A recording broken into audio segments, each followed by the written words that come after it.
Welcome to Glass Half Full with Leslie Krongold. She shares her stories, experiences, and knowledge of living and coping with a chronic health condition. Learn about tools and resources and hear inspirational interviews that help you to live a life filled with quality and dignity. With 2 decades of support group leadership, Leslie's ready to help you make lemonade out of life's lemons. Are you ready? Hello, and welcome to this episode of Glass Half Full. Today we have 2 guests who will be talking about their relationship with dogs, service dogs. Both of these guests are women, so I decided to title this episode Woman's Best Friend.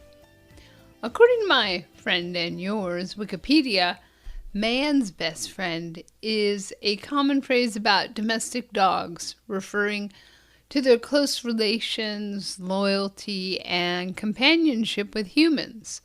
The first recorded use of a related phrase is by Frederick the Great of Prussia. It was likely popularized by its use in a poem by Ogden Nash and has since become a common colloquialism. I wonder if anyone saw this title and thought the episode might be about diamonds.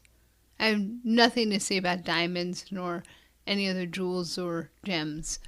Actually, most women I know, including myself, think of cats as their best friends. As far as I know, though, no cats have been registered as service animals. Service animals are animals that have been trained to perform tasks that assist people with disabilities. Dogs are the most common service animals. There are other service animals. I once had a woman show up with a pig at my house for my annual garage sale. The pig was cute, all dressed up, and the woman told me the pig was her service animal. I stopped myself from inquiring how the pig helps her. But there are people with animals that provide emotional support for them. Both of my guests speak to that issue as well. My cats definitely help me emotionally, but the idea of bringing one of them with me outside of my house to ease any of my physical or psycho-emotional issues is just plain scary. My first guest is Hazel Weiss. We met several years ago when I requested a presentation about service dogs from Bergen University of Canine Studies for my support group. Hazel brought her dog, Hams, with her to represent Bergen and their service dog training program. Hazel is a former Housing and Community Development Manager for Alameda County and was diagnosed with multiple sclerosis in 1989. She'll talk about her first experiences with a service dog, Hams, and her current service dog, Virgil. Hazel's life has been dramatically impacted by her experience with a service dog. She even went back to school to study assistance dog education and served as a faculty member for Bergen University. In the podcast show notes on the website, Glass Half Full, there are links to 2 organizations Hazel mentions, Bergen University and Canine Companions for Independence. There's also a link to the City of Berkeley Office of Access Services that explains Berkeley's policy and rules for businesses regarding service animals. My second guest is Melissa Marshall. Melissa wrote the Cancer Fight Song and was featured in podcast episode number 4, speaking about her colon cancer and coping with an ostomy bag. Melissa talks about how her dog helps her with both physical tasks and dealing with anxiety. So now, please join me in a lovely cafe in Berkeley, California, as I meet with Hazel and her service dog, Virgil. You were diagnosed in, you said 89? Right. So, at what point did you feel like a service dog might enter your life? This is a wonderful story. it has kept me going actually for many years. I didn't know very much about service dogs, and in my mind they were for people who were much more disabled than me, and basically people who used wheelchairs. That was my sense of it. And in about the year 2000, I was watching KQED, public television, and there was a documentary on service dogs. And I love dogs anyway. I always have. I always had pet dogs. And being a person with a disability, it was of great interest to me. So I was watching, and the first person was somebody who used a wheelchair. And so the dog did a lot related to that person using a wheelchair. And then the next sort of vignette, whatever, they were doing stories on like 3 or 4 different people and their dogs. Was a woman of very short stature. Mm-hmm. And she mostly used a scooter, an electric scooter, to get around. She had a lot of trouble with her hips and her legs. She could stand briefly, she could walk a little bit, but not so much. And her service dog was a Papillon, this little small sized dog. And I'm watching, and so the dog jumped up on counters to get things that she couldn't reach because she was of a very short stature. And I'm thinking that's wonderful, and I'm appreciating. And then she goes to her washer and dryer, and she opens the door of the dryer, and the dog jumps into the dryer and starts handing her the clothes from the dryer because it's too hard for her to be leaning in. And I looked at that and I thought, oh, wow. It totally hit home with me. Mm-hmm. Leaning over to put clothes in a dryer and take them out of a dryer is a lot of effort, mm-hmm. and particularly with fatigue from MS, it's always on my mind. The energy bank, we talk about the MS energy bank. There's only so much in there, so decide what you're going to use your energy on. Mm-hmm. And I thought, wow, that's something like a service dog could help me to do that. And then she went out into her garden. And she was saying how much she loved to garden, but she had stopped because when she would go out and she'd get down on her hands and knees to be, working, and she said, I couldn't get up again. It was too hard. She said, I could, but it was so hard. I couldn't really get up. She said, but now my dog, I braces, and I put my hands on my dog's shoulders, and she can brace my whole weight. Mm-hmm. Because even though she's a small, this is me just filling in here, even though it's a small dog, the woman was of very short stature, and she weighed far less than 100 pounds. Mm-hmm. And I was like, light bulbs were going off, and firecrackers, fireworks were going off, because I had pretty much stopped gardening for the same reason. It was too hard to get up. I can get up from the ground, but it's very hard for me to do that. Mm-hmm. It has been for years. And I was beside myself. I thought, service dogs do that? They help people with it? I could get a service dog, and the dog could help me do the things that I need. And that's what got me thinking about, I'm going to apply for a service dog. That would be wonderful. So it was thanks to public television. I don't know when or how long it would have been, if ever, that I found out more. And ultimately, the program, they gave me my first dog and my successor dog. They said, because I had said, well, am I disabled enough to get a service dog? And I don't want to take one away from somebody else who needs the dog more than me. And they said, if you have a disability and having a service dog will improve the quality of your life, you're eligible. And that really freed me to say, okay, yes, yeah. So that's how I got started on the road to applying to get a service dog. I discovered that there was a program called Canine Companions for Independence in Santa Rosa, which was, just like 60 miles from my house. And I was starting to look into that. And so I had to get, my neurologist had to fill out some forms about my disability, that I have a disability and the level of it. And there were some other letters I had to get from different people. And then I had to write an essay about why I wanted a service dog. And looking back now, it was so big a deal. And I approached it with so much care and And I had to think about everything for the longest time. And like right now, I could just go do an application into, probably in a day or something, and then just get the right forms. But What was part of the process accepting a different level of disability? Your identity was changing, and you were looking for an external tool, resource to help you with everyday living.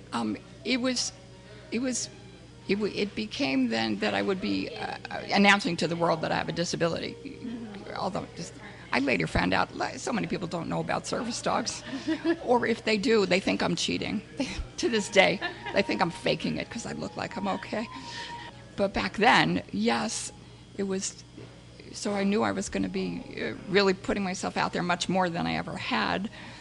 And part of me, it's my own perfectionist or my high standards of I had to do the best application. I had to really make sure I wrote what I needed to say and that I didn't get refused. And it was this very big deal, which it probably is for many, many people. I don't think I'm alone in that. And I don't think it was a bad thing. I think it was good because it had me reflecting and thinking and, feelings about all of what it might mean. So it was very intense. It was a very intense process. And when I started this part and saying I was very lucky, they called me in July and they called me at the beginning of July and said, or the end of June, and said, we have a match, a dog who we think is a match. Can you come to team training in July? Tell me about that process, because what I've heard is it's pretty rigorous, the training. It is. And so for most places, it's a 2-week, they call it team training, they call it boot camp, they call it a number of different things. It's for you and your dog to get to know each other and to bond. Mm-hmm. And it's for the person to learn all the 95 commands that the dog already knows, and to learn how to, now the term is how to handle the dog, as the dog trainer, dog handler. Mm-hmm. But in reality, it's much more personal and meaningful and individual than how to handle my dog. It's learning what the commands are, when to give them, how to be in sync with your dog, and how to respond, particularly when you first meet your new dog in training and the dog's going, well, who are you? I don't know if I should do anything for you. That's often, that's why there's a whole thing about bonding. And so it's very intense in that, and for some people more so than others, for me more so than others. And then it was tiring because it was 2 weeks of Monday through Saturday, from starting at 8 in the morning till 5 or 6 at night. And then there was homework because a lot of it was learning about service dogs and about all the commands and how to take care of your dog and how to make sure your dog is in good health and how to be aware and protective that your dog's not in a dangerous situation. And they call it, Bonnie Bergen calls actually having a third eye, always on your dog. It's much more than just, I'll go out and my dog's with me kind of thing. But when I got Hams back with me to the room, so I called my husband. I said, Hams, he came back with me, I've got him here. And I said, honey, you're gonna love this dog. He's just like me. He's stubborn, he's persistent, he's out there, he's very self-confident. And it was true, and which is part of what the whole matching thing is, to try and actually match personalities, which in terms of Bonnie Bergen's positive method of training service dogs is what it's all about, is matching by personality, the dog and the person, and that they'll get along better if that's the case. Is that a different style than other service dog organizations that you're familiar with? Well, at the time, Bonnie Bergen, she created the concept of service dog back 37 years ago. Oh, okay. There was no such thing. There were guide dogs. Everybody, lots of people knew about guide dogs for blind people.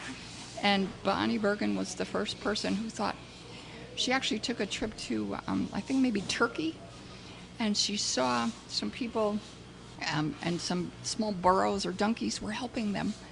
And she got the idea from that, the people with disabilities, that maybe dogs could be trained to help persons with disabilities. So she came back and she trained the very first service dog. She started the very first program, which was Canine Companions for Independence. She developed the whole positive service dog training methods. A lot of the training before her was not positive reinforcement. There's a lot, the old ways of dog training, about pinching the dog's ear and jerking their leash so hard that they fall upside down, and, kind of pain and punishment was a large part of dog training. And so she really was the front runner, the forerunner, and particularly with service dogs. And she said it's going to be all positive from day one. And it all happens out of bonding and love, and I've come to believe this totally, that my dog helps me because he knows, he loves me, and I love him, and he knows I need the help. He knows. That time in my life and having MS and getting a dog, he was just quite amazing. And once I got him, I was like, I did everything. I went everywhere, I did everything. Like nothing could stop me. Can you talk a little more about, the different ways your two experiences with two different dogs have, helped your life? One is just to help me stay motivated to get out of the house and do whatever, ranging from I continued to walk more because I don't feel like doing a lot of stuff a lot of the time. It's the MS. I'll say, well, Virgil needs to go for a walk. It wouldn't be fair, Hazel, for you not to take him out for a walk. He needs to go. It gets me up and going. He needs breakfast in the morning. He needs, whatever he needs. So it actually helps my motivation to keep doing things that I might be inclined to let slide or let slip. So that's been true with both of them. Being a person with a disability. Other people, they don't know how hard it is. Generally, only other people I've spoken to with disabilities have a clue here.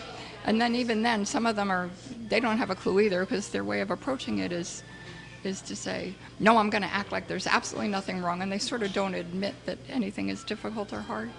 It's sort of been my experience with talking with people. If I have to have multiple sclerosis, which I would not choose to have, I wouldn't choose to have any disability. I'm not grateful that I have it, even though I've learned many things and it's affected my life in many positive ways, but I would rather not have gotten it or not have it.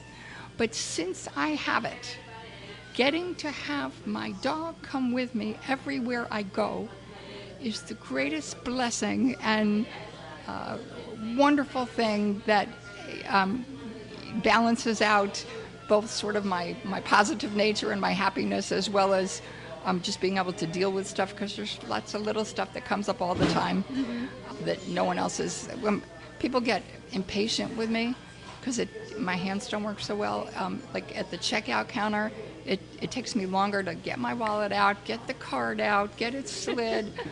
I just had that before you came. And people make it clear sometimes that, come on, hurry up.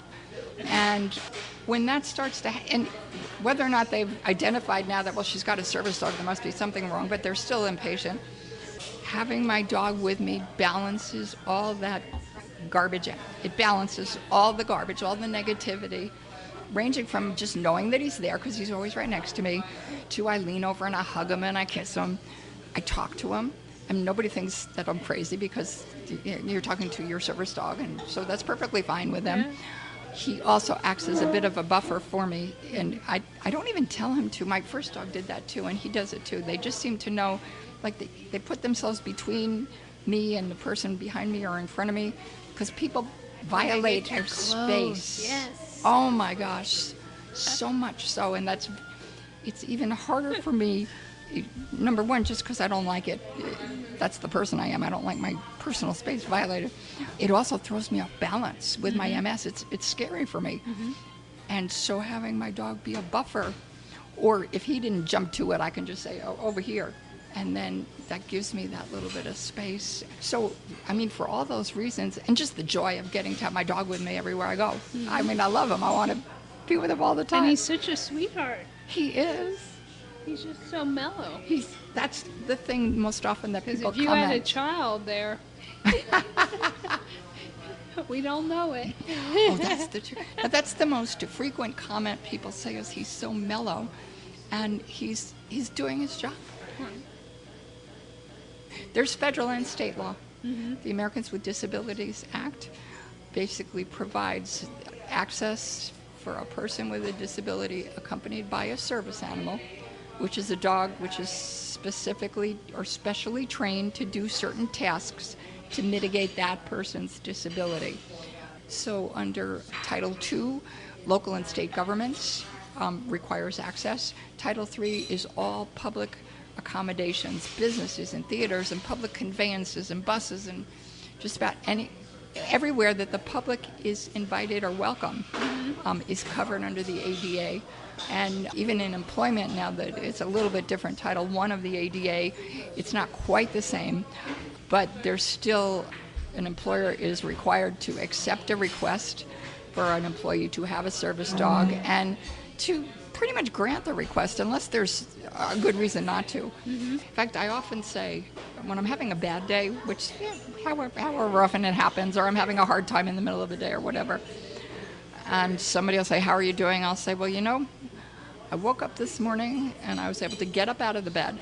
I could see, because I actually had some optic nerve damage from the MS in the early years, and I could get up and stand, and I have my family and my friends and my dog. I'm okay." That's probably one of my most profound things that I feel. That's that glass half full attitude. Yes, absolutely. Absolutely. Well, thank you so much. My pleasure. Thank you very much for asking me to do this. Yeah.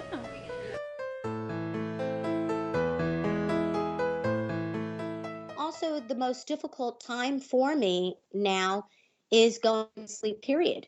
That is the time that normal people allow themselves to fall into, a REM sleep and relax and let their bodies be. Well, my body does not stop producing waste. And so sometimes there are accidents. These situations, when it happens, it's been mortifying. I think that has been the hardest thing for me to deal with and to not break down constantly and just keep going. I mean, it's very hard. I'm scared to sometimes go to sleep, and sometimes I'm perfectly fine, sometimes I'm not.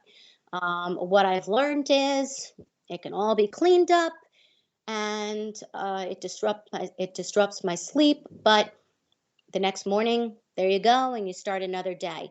The best thing that has happened to me just recently is that I did get a puppy who is now a registered service dog. She's in training, and she's tiny. Her name is Mari. Actually, her name is Mariposa, which is butterfly in Spanish, and she's part Papillon and Maltese. She has really, really helped me and my anxiety. I never used to be an anxious person. I never, really had that problem at all. But now, that is where the height is for me. Is if I do have an issue where I might have a leak, and sometimes these do happen, she keeps me calm.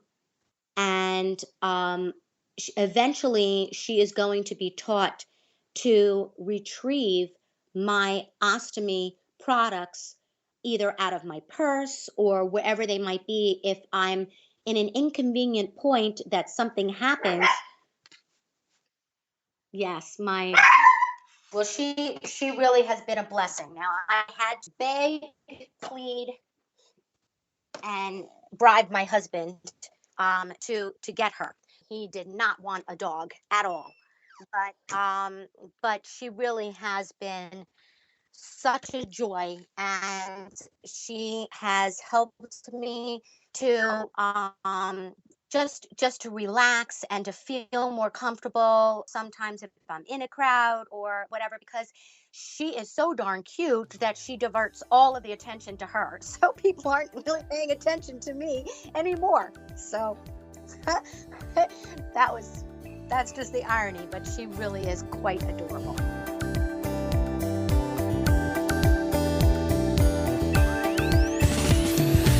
Thank you for listening to Glass Half Full.